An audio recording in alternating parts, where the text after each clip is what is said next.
Oi, gente, tudo bem? Meu nome é Esther Velasquez e sejam bem-vindos ao canal Matemateca. No vídeo de hoje, a gente vai começar a falar sobre soma de convolução em sinais de sistemas. Só que antes de começar essa aula, eu preciso que você assista às aulas anteriores, para aí a gente conseguir entender tudo direitinho, tá bom? Então, antes de começar o vídeo, já curte aí embaixo, se inscreve no canal e vamos lá!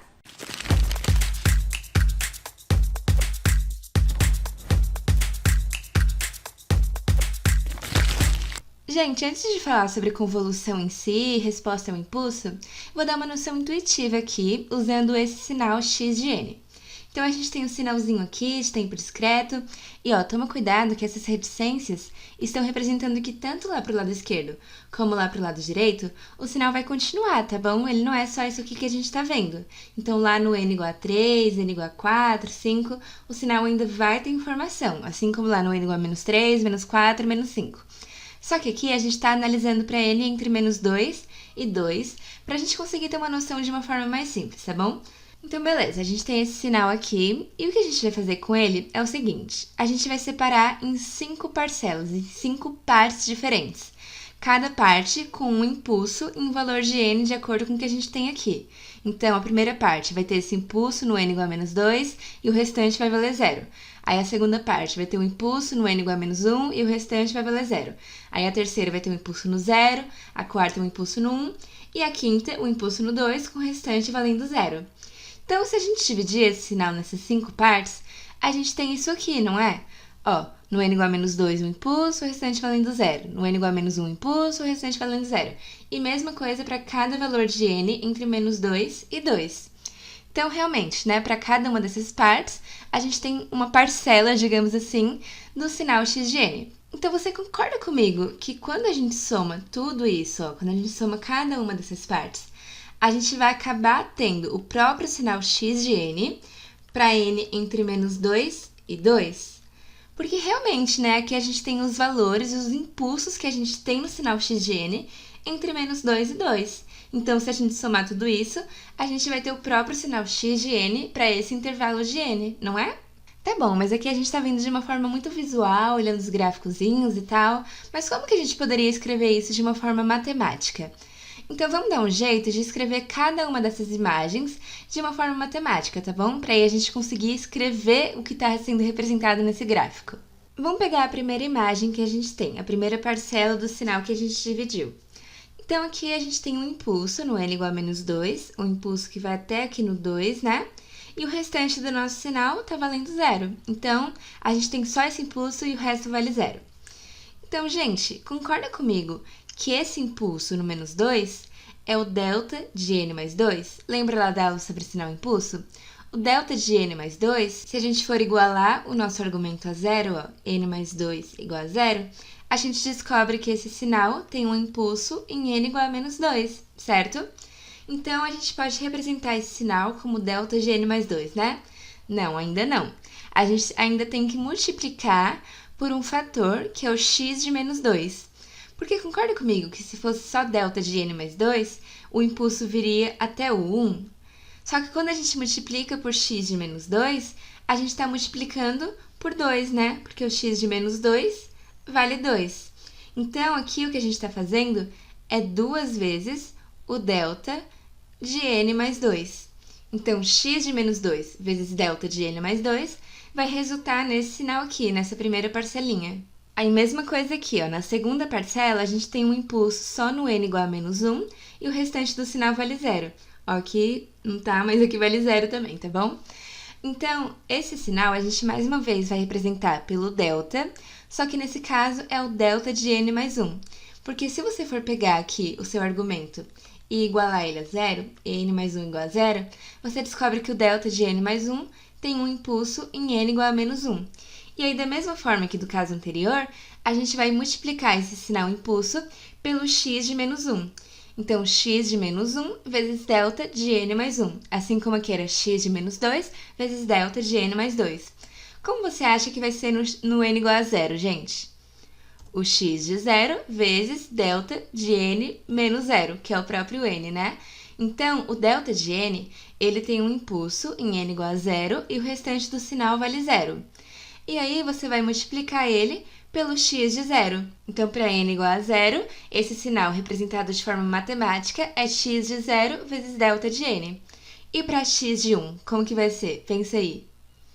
Bom, para x de 1, a gente vai ter o delta de n menos 1, porque aí o delta de n menos 1, se você for igualar n menos 1 a zero, você descobre que o delta de n menos 1 tem um impulso em n igual a 1, que é exatamente o que a gente tem aqui, né?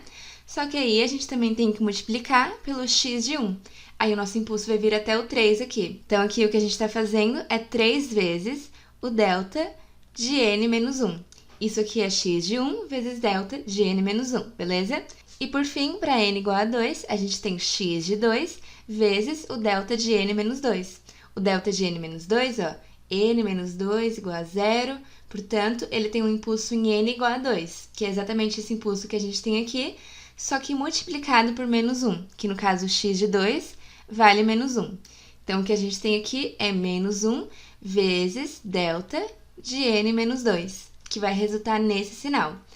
Então, vamos recapitular o que a gente fez aqui. A gente tinha o sinal x de n ali a princípio, e a gente dividiu ele em 5 partes, cada uma dessas partes tendo um impulso em algum valor de n. Um com impulso em n igual a menos 2, depois em n igual a menos 1, 0, 1 e 2. E aí, a gente escreveu cada uma dessas partes de uma forma matemática. Então, por exemplo, em n igual a 1, a gente tinha x de 1 vezes delta de n menos 1. Em n igual a 2, x de 2 vezes delta de n menos 2. Então, a gente só escreveu de uma forma matemática aquilo que a gente já tinha visto nos gráficos, tá bom? E aí, assim como a soma dos gráficos dá o sinal x de n, a soma das expressões matemáticas também vai dar o sinal x de n, certo? Tá bom, mas a gente viu que quando a gente soma cada uma dessas parcelas, a gente encontra o sinal x de n, só que só para n entre menos 2 e 2.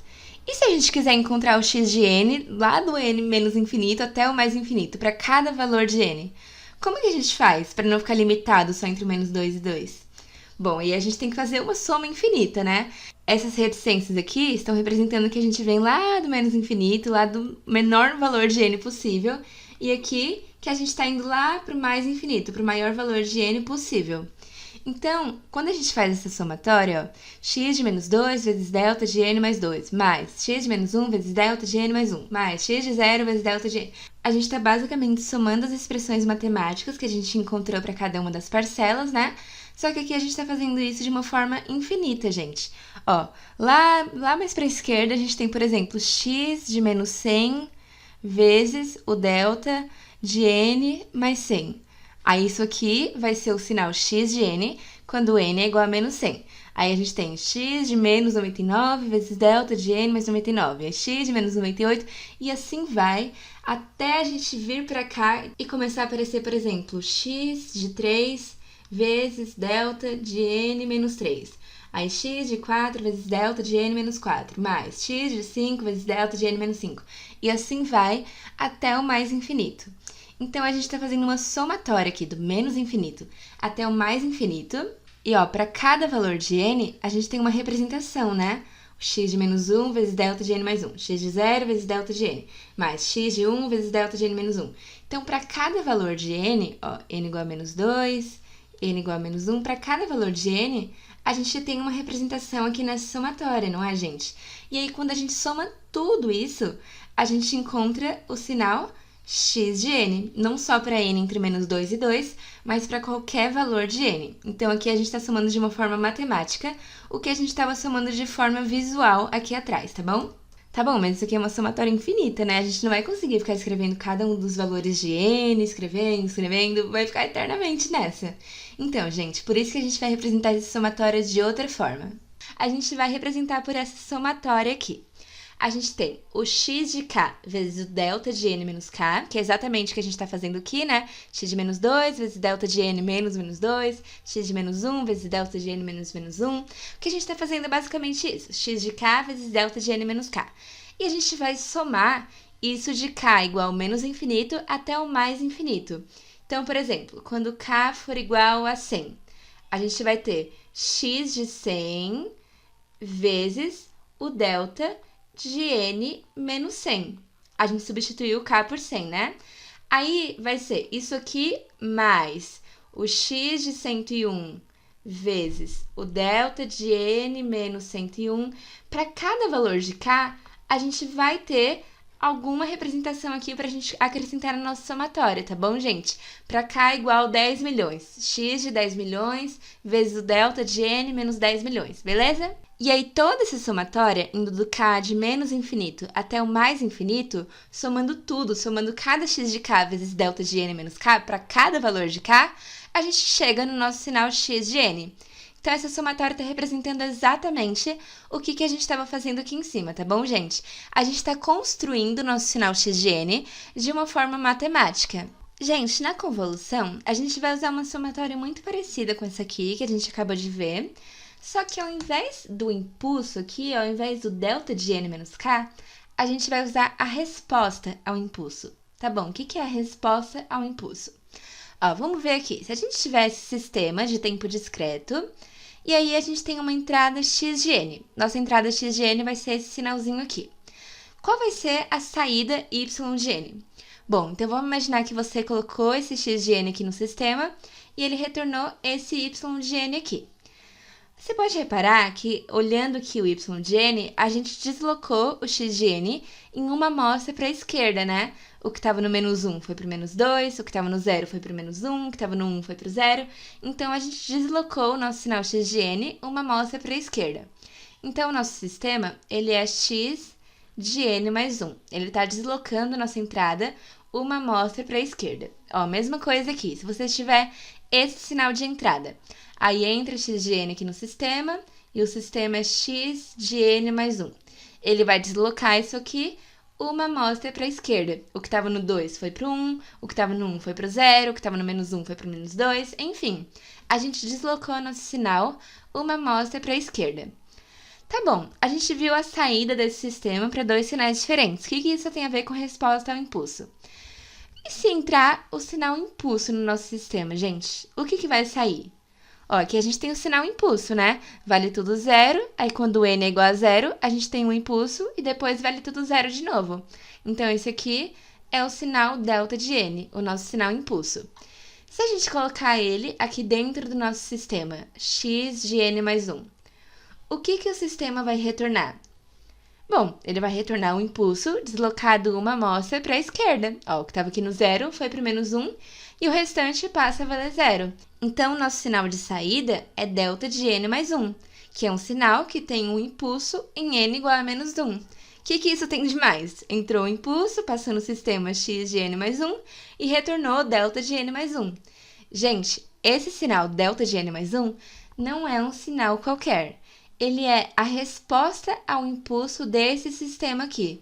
Ele é a resposta que o sistema dá quando a entrada é o sinal impulso, quando a entrada é o delta de n. Então, a resposta ao impulso, gente, nada mais é do que o sistema vai retornar para você quando a entrada é o sinal impulso, quando a entrada é delta de n. Então, entrou delta de n, saiu o delta de n mais 1, e, portanto, esse delta de n mais 1 é a resposta ao impulso desse sistema. É o que o sistema retorna quando entra impulso, tá bom? E no caso desse sistema, que é x de n mais 1, para esse sistema em específico, a resposta ao impulso é delta de n mais 1, tá bom? E aí, quando entra x de n igual a delta de n e sai delta de n mais 1, essa resposta ao impulso a gente vai chamar de h de n, tá bom? Então, quando você vê h de n em algum lugar, já pode saber que a resposta ao impulso de algum sistema é o que acontece com algum sistema, o que ele retorna quando entra o sinal impulso, certo? Gente, vamos imaginar aquele sistema que a gente brincou lá na última aula, que era a receita do bolo, você lembra? Vamos imaginar que naquele sistema, para determinado ingrediente de entrada que você coloca, a saída vai ser o pão de ló, beleza? Então, para um ingrediente que a gente vai chamar de ingrediente impulso, a saída é o pão de ló. Então, nesse caso, o pão de ló é a resposta ao ingrediente impulso do sistema que é a sua receitinha de bolo, tá certo? Calma aí que a gente já relaciona isso com convolução. Tá, mas o que isso tem a ver com convolução? Imagina o seguinte, se você tiver a resposta ao impulso de um sistema, você já tiver ela, e aí você tem uma entrada x de n, um sinal de entrada. Tem como você saber qual vai ser a saída y de n desse sistema quando entrar x de n? Então, você já tem h de n, né? Você já tem a resposta ao impulso e você tem x de n.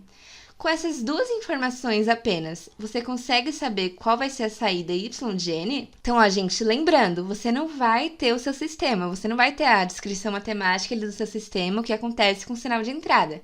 Você só vai ter a entrada x de n e a resposta ao impulso. Mas o exercício não vai te falar, esse sistema faz tal coisa com o seu sinal de entrada. Ele não vai falar. Só com essas informações, tem como você descobrir o y de n? Tem, gente, com a famosa convolução.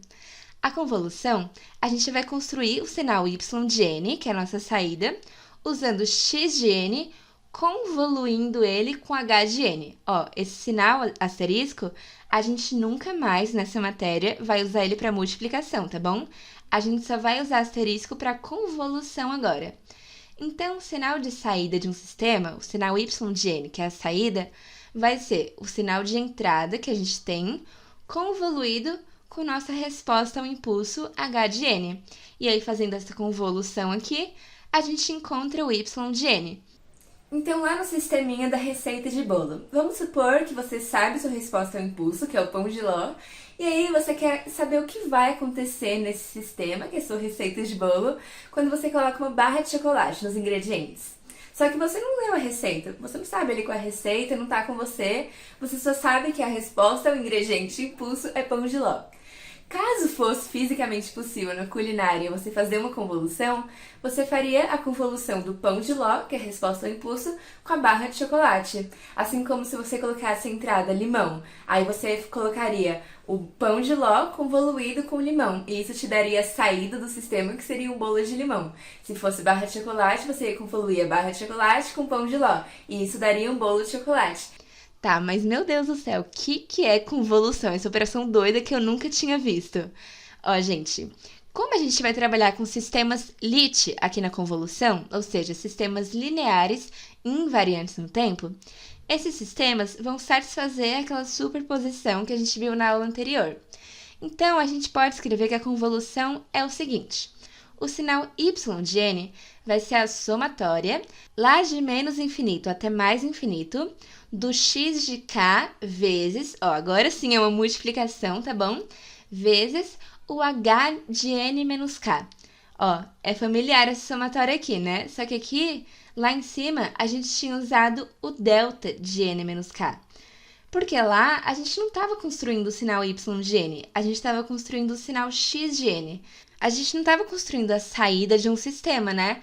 Como aqui no caso é algo muito mais específico, a gente quer construir a saída do nosso sistema, a gente vai usar a resposta ao impulso e não o impulso em si. Então, para a gente construir o sinal y de n da mesma forma que a gente construiu o x de n ali atrás, a gente tem que fazer essa somatória aqui. X de k vezes h de n menos k, de k igual menos infinito até mais infinito. E aí, fazendo toda essa somatória, a gente constrói o sinal y de n, que é a saída do sistema, quando a entrada é o x de n que a gente tiver aqui, beleza? Aí você pensa, meu Deus, eu vou fazer uma somatória de k igual menos infinito até mais infinito. Como que eu vou fazer isso? É impossível, né? Tem infinitos valores de n, não tem como fazer isso. Gente, eu vou fazer um exemplo rápido aqui com vocês. É óbvio que depois a gente vai fazer mais exercícios de convolução, mas é uma coisa que a gente vai cair muito quando a gente for fazer aquela somatória. Então você não precisa se preocupar que você nunca vai precisar somar infinitos valores, tá bom? Então, vamos imaginar aquele mesmo sistema que a gente descobriu que a resposta ao impulso h de n vai ser o delta de n mais 1, né? Ó, e repara que a gente não vai precisar usar o x de n mais 1 lá que estava descrevendo o nosso sistema. A gente vai usar só a resposta ao impulso.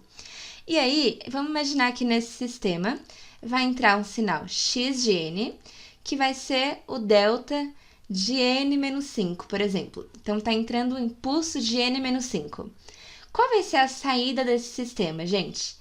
A gente tem a entrada e a gente tem a resposta ao impulso. Qual vai ser a saída y de n? Bom, a gente vai ter que fazer uma convolução aqui, né? Então, o nosso y de n, o sinal de saída, vai ser a convolução do sinal de entrada com a resposta ao impulso. Então, vai ser a somatória de k igual a menos infinito até mais infinito do x de k vezes h de n menos k. Então, vamos substituir aqui o x de k e o h de n menos k, tá bom? O x de k vai ser o delta de k menos 5, substituindo o n por k. E a resposta ao impulso h de n menos k vai ser delta de n mais 1 menos k. Mas, gente, vamos pensar no seguinte. Aqui, esse sinal x de k, ele é o delta de k menos 5. Então, ele é um sinal desse tipo aqui, ó. Ele vale 0 para todos os valores e quando a gente chega em 5, tem um impulso. E aí, depois ele volta a valer 0, né? Então, se esse sinal vale 0 para todo valor menos para k igual a 5, concorda comigo que para todos os valores restantes de k, essa somatória vai valer 0? Porque vai ficar 0 vezes tal, tal, 0 vezes tal, tal. Aí só quando k for igual a 5, que vai ser 1 vezes esse impulso que a gente tem aqui. Nos restantes dos valores de k, a gente vai ter 0 vezes isso aqui, e aí vai zerar a nossa somatória. Então, a gente não precisa se preocupar com os outros valores de k aqui nesse caso. Só quando k for igual a 5, não é? Ó, recapitulando, para todos os valores restantes de k, esse delta de k menos 5 está valendo 0, porque ele é um sinal impulso. Aí, só quando k é igual a 5, que ele vale 1, e aí não vai zerar aqui nossa somatória, porque vai ser uma vez alguma coisa. Então, vamos estudar só o k igual a 5, tá bom? O resto não interessa pra gente. Ó, então, quando k é igual a 5, a gente tem y de n igual o delta de 5 menos 5 vezes o delta de n mais 1 menos 5. Então, o y de n vai ser delta em 0 vezes o delta n mais 1 menos 5 é n menos 4. Só que, gente, o delta em n igual a 0 não vale 1? Era justamente o que a gente estava analisando aqui, né? Que só quando k era 5 que o delta valia 1. Então, aqui a gente tem uma vez o delta de n menos 4. Portanto, o nosso y de n é igual o delta de n menos 4. Então, quando entra o delta de n menos 5 nesse sistema, a saída vai ser delta de n menos 4. E a gente não precisou usar o x de n mais 1, que é a descrição matemática do nosso sistema, para a gente conseguir achar esse sinal de saída, esse sinal y de n. Mas concorda que realmente o que saiu aqui foi a entrada de n mais 1? Entrou delta de n menos 5 mais 1, que é delta de n menos 4. Só que a gente não precisou dessa informação aqui para a gente achar o y de n. Só com o sinal impulso e com a entrada, a gente fez a convolução e achamos o y de n. Gente, o que eu queria mostrar aqui é que muitas vezes, quando a gente for fazer a convolução, a gente vai conseguir pensar em alguma estratégia para não ter que somar infinitos valores de n, né? Então, aqui no caso, a gente percebeu que só quando k era igual a 5 que a nossa somatória não ia zerar. Para os outros valores de k aqui, isso tudo ia valer 0. Então, a gente só precisou analisar um valor de k, tá bom? Muitas vezes a gente vai cair nisso aqui, então já vai ajudar muita coisa para a gente não precisar somar vários números diferentes. Gente, então essa aula foi mais uma introdução, uma noção do que é convolução. Na próxima aula a gente vai ver com muito mais calma o que a gente está fazendo exatamente quando a gente convolui dois sinais, tá bom? E a gente aproveita para fazer alguns exercícios também. Então foi isso no vídeo de hoje, gente. Não esquece de curtir, se inscreve no canal, pode deixar suas dúvidas aí embaixo, não esquece de compartilhar o vídeo com seus amigos e seguir o canal Matemateca lá no Instagram para não perder nada, tá bom? Então a gente se vê no próximo vídeo, gente. Beijo!